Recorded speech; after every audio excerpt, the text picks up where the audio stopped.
From exploring our past, now we look ahead to the cutting edge of what's possible.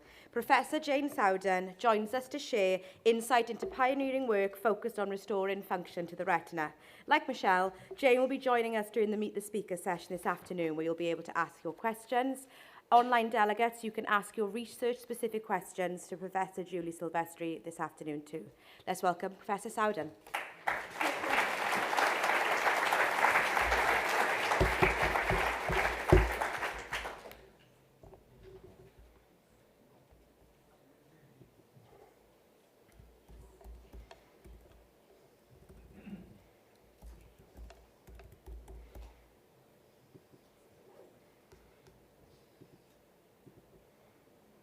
Hi, so thank you for being here today and thank you for the invitation to speak. So, as my introducer said, I'm Professor Jane Sowden. I'm Professor of Genetics and Developmental Biology, and my lab is at UCL, University College London, and it's at Great Ormond Street Hospital and the Institute for Child Health. And we study genetic causes of blindness and how we might use stem cells to treat them. And so today I'm going to talk to you about exciting ongoing research into new treatments for patients who are at later stages of losing sight from types of retinal degeneration. And so that would be, for example, patients who have RP or any other retinal dystrophies that Mike's been talking about. And I'm really going to focus on one of our current projects, which is supported by Retina UK, which is aiming to make a tiny micro-engineered patch of light-sensitive cells, the photoreceptor cells, which could be used to repair or patch up a damaged retina. And so I'm going to begin by explaining, I'm sure you already know, but explaining what the retina is and how it becomes damaged through the diseases that we're talking about today. And then I'm going to tell you about the possibility of the new stem cell therapies. So first, to explain what the retina is. You know it's the thin tissue that lines the back of your eyeball, and when the light passes through the lens at the front of your eye, it's focused onto this thin tissue and it detects the light and it passes the information about that light to your brain, and that's how you see. Now, under a microscope, the retina looks like a tiny silvery veil of tissue that's less than 1 millimeter thick. And when the eye doctor examines your eye with an ophthalmoscope, they can see the retina to check whether it's healthy. For instance, they can see the little yellow spot called a macular lutea, which is in the middle of the macular region, the central region, that gives you your ability to see colour and fine detail. So when biologists such as me, scientists, think about the retina, we think about what the tissue's made of, what kind of cells it contains, and how it's built and how we might be able to repair it. And some of the first pictures ever made of the retina were drawn by an Italian neuroscientist called Ferruccio Tartuferi back in the 1880s.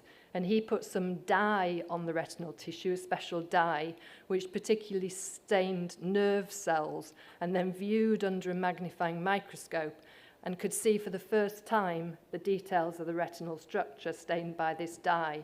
And he drew beautiful pictures which showed that the retina was made up of layers of different kinds of cells that are sandwiched together.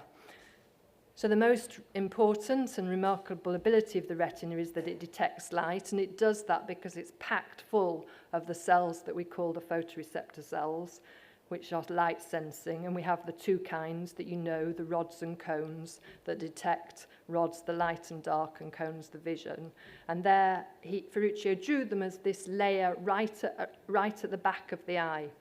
And these are the little cells that transmit the information about colour and light to nerve cells in the next layer, and then those cells send information to the innermost cells that have long nerve fibers called axons that go through the optic nerve to the brain.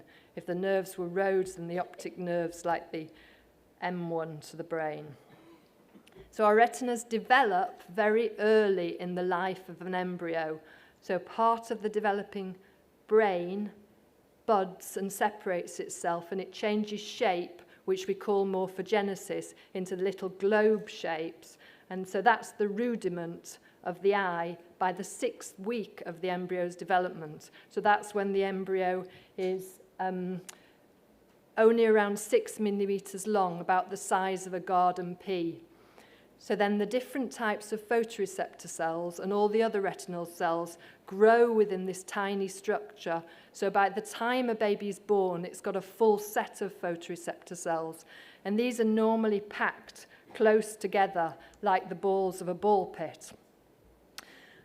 Now our body, so everyone's born with a set of photoreceptor cells, more than 100 million photoreceptor cells that develop before birth, and they're meant to last a lifetime because the body doesn't grow new photoreceptors during your life. So if they are damaged, for instance, by degenerative retinal disease, the retina doesn't repair itself and it cannot grow its own new light-sensing cells. So that means that the blindness from retinal degeneration is permanent. So as we've heard, in the last 35 years, we've identified the proteins that are needed to make the photoreceptor cells and all the machinery that the photoreceptors use to detect light and transmit information to the brain. And we've also heard how we've found the genetic code with the recipes to make all these proteins. And we now understand, and from work, as we've heard, supported by Retina UK, that many kinds of blindness involve these light-sensing cells dying, and the changes in the DNA of genes that encode for the important proteins in the photoreceptor cells are often the cause. So when the photoreceptors often don't work very well for lots of different reasons, and then over time they die. So it's a little bit like the pixels in a computer screen, dying one at a time, slowly blotting out the picture. And how this happens does vary between different people and in different diseases. So how it happens in RP,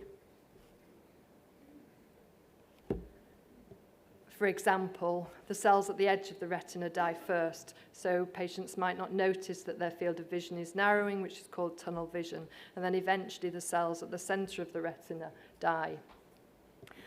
And in all the different diseases, once the cells die and disappear, they cause permanent damage. But the cell layers around the photoreceptor cell layer typically remain intact. So around 3 million people are estimated in the world to be currently blind because their photoreceptors have died, and at least 1 in 3,000 people have inherited forms of retinal disease, such as RP or the other types of retinal dystrophy. And as we've heard and we know, more than 300 genes have been identified that cause retinal disease, and there are thousands of different mutations that have been found in people with these kinds of blindness. So the exciting research that Mike talked about, that's focusing on trying to correct these mutations in a person's genes by providing new copies using gene therapy, is making tremendous progress. But it is going to be expensive and challenging to fix each person's individual genetic differences that cause blindness. And in many cases, the genetic reasons why the photoreceptors die are still unclear. And so for all these conditions, what's common is that once the cells die, there are few treatment options to restore sight. Most of the efforts, the genetic therapies, are targeting the preservation of the photoreceptor cells. So this brings us to the exciting idea of using stem cells in medicine, as if a cell could be administered rather than a traditional drug. So the first stem cells used in medicine were blood stem cells, because we naturally have blood stem cells in our bone marrow that create all the cells of the blood. So for instance, when people have blood cancer like leukemia, doctors can replace their bone marrow with healthy bone marrow stem cells to make new blood cells. However, we don't have stem cells that make new retinal cells. So a really important breakthrough earlier this century was the creation of what are called pluripotent stem cells. And two key people, Martin Evans from Cardiff in Wales and Shinya Yamanaka from Japan, were both awarded different Nobel Prizes for their discovery of the ability to make these pluripotent stem cells.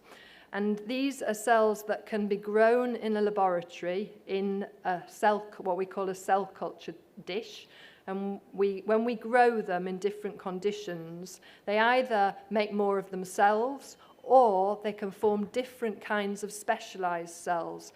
And this discovery really opens the way to use stem cells to create new cells for all the 200 different cell types that exist in the body, and use them to repair damaged tissue like the retina. So the first use of a stem cell to repair the retina was pioneered by the late Professor Pete Coffey from UCL. And in 2018, he led the first clinical trial in people with macular degeneration. So that's the kind of retinal degeneration where the retinal pigment epithelial cells, or the RPE cells, stop working.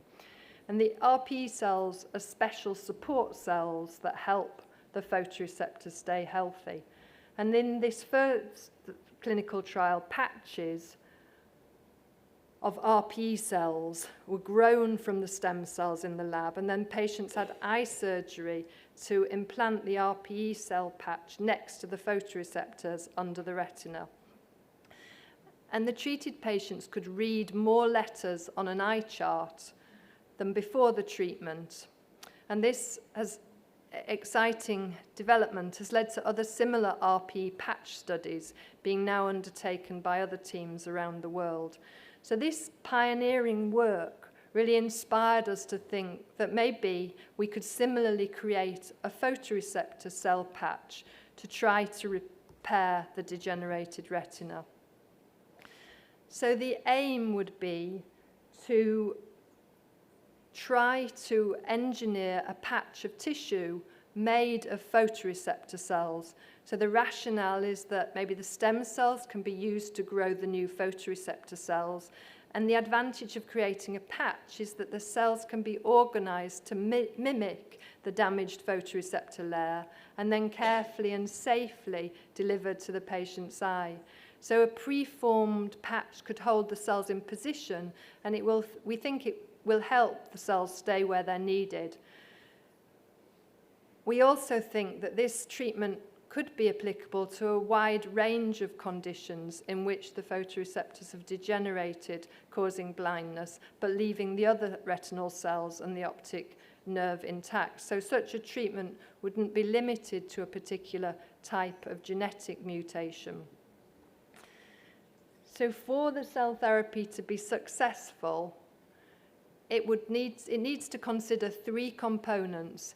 It needs the potential cell material, the new photoreceptors that could replace the dead photoreceptor cells.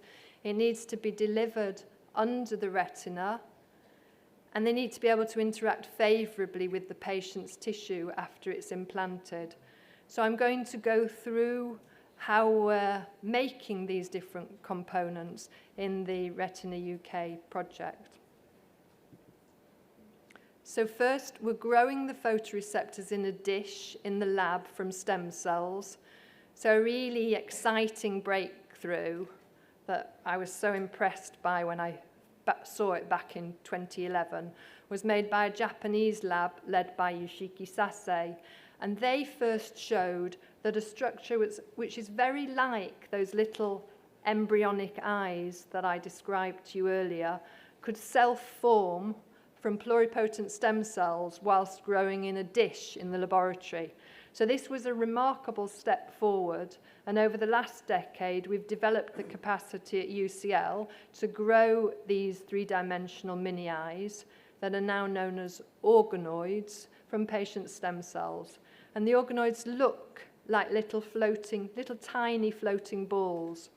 And when we examine them under a microscope using different techniques, we can see that they've got layers of photoreceptor cells, as well as the other types of retinal nerve cells. And when we use new techniques, for instance, one called single cell sequencing, that shows that the photoreceptors grown in the dish have activated, switched on, all the genes that are needed to be a photoreceptor cell.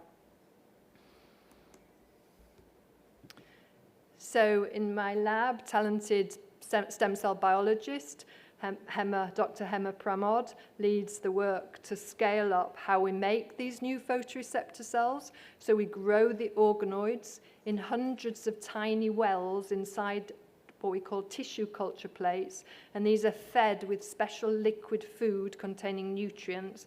They're kept warm and fed for 6 months to grow the new photoreceptor cells. So these mini eyes can be a source of new cells to make the retinal patch. And then for step 2, how to deliver the cells in our patch, we've designed a 3D scaffold structure to house the new photoreceptors. And the scaffold design aims to create a new layer of photoreceptor cells that could be implanted to repair the degenerated photoreceptor layer in the retina. And the scaffold design that we've created is a little bit like the Parthenon in Athens, in that it has vertical columns and an open grid at the top and the bottom. So this means it can accommodate the photoreceptor cells, but it also allows them to interact with the cells of the patient retina. So to create this structure, we've considered various design criteria. Most important, it needs to be small enough to fit into the subretinal space. It needs to be soft, like the neural tissue normally is, but it also needs to be strong enough to be handled surgically, and also that we can pack the photoreceptor cells inside it, and that it creates a hospitable environment for the cells, and that it's compatible with the human body.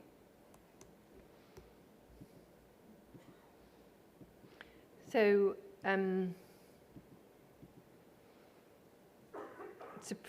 to make the scaffold and create these tiny 3D structures, which are only a few millimeters in size and less than a millimeter deep, we are working with our biochemical engineer collaborators led by Nicola Elvasori from the University of Padova.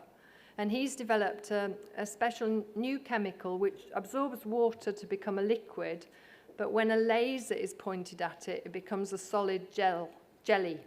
And we call this a photosensitive hydrogel.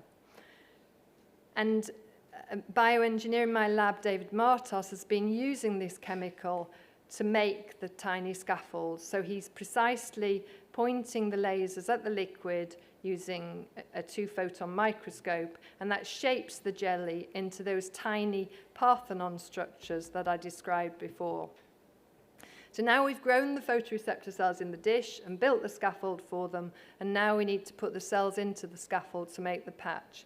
So we take the organoids, the little mini eyes, and separate out the photoreceptor cells using a special sorting technique, and we end up with rod and cone new human photoreceptors ready to put into the scaffold to create the cell patch. And in this way, we've been able to create these tiny structures, a few millimeters in size, of this soft jelly in which we accommodate hundreds of thousands of new photoreceptors that have been grown from stem cells, and the photoreceptors sit safely inside the scaffold, and these tiny structures can then be picked up. And they're strong enough to withstand handling, and we've shown that the cells are healthy. And we're now testing how they behave when they're introduced into the eye.